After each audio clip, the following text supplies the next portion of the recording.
হ্যাঁ, কেমন আছো তুমি? তোমার তো অনেক জনগণ দেখে, বুঝছো? তুমি একটু হাই বলে দাও, হাই। ওই যে ক্যামেরা ওদিকে, ওই যে ক্যামেরা এদিকে, হাই বলো, হাই। হাই বলো। হ্যাঁ, হাই বলছো। তুমি ভালো আছো? তুমি ভালো আছো? তুমি বৃষ্টির ভিতরে সারাদিন কি করছো?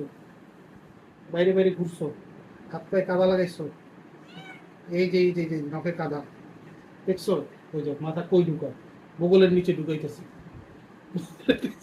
মাথা ঢুকাইছে, ও লুকাইছে। ও বগলের নিচে মাথা ঢুকায়, ও লুকাইছে। এই যে মাথা বের করছে, এই যে বের করছে। হ্যাঁ, মেয়ে। ও বাইরে যাবো আবার গার্লফ্রেন্ডের সঙ্গে দেখা করতে। হ্যাঁ, চলো। বাইরে যাবা গার্লফ্রেন্ডের সঙ্গে দেখা করতে, তাই? চলো। ওই যে লুকাইছে, লজ্জা পাইতেছে, গার্লফ্রেন্ড বলছে বইলা লুকাই আছে। আচ্ছা, চলো, চলো, চলো। হুম। তো আজকে এই পর্যন্তই। সে তার গার্লফ্রেন্ডের সঙ্গে দেখা করতে যাবে, সারাদিন গার্লফ্রেন্ডের সঙ্গে দেখা হয় নাই, বাইরে বাইরে ঘুরছে, এইমাত্র বাসায় আসছে। তো পরে আবার আপনাদের সঙ্গে কথা বলবো। সে এখন লজ্জা পাইতেছে গার্লফ্রেন্ডের কথা শুই না, ওই যে লুকায় আছে।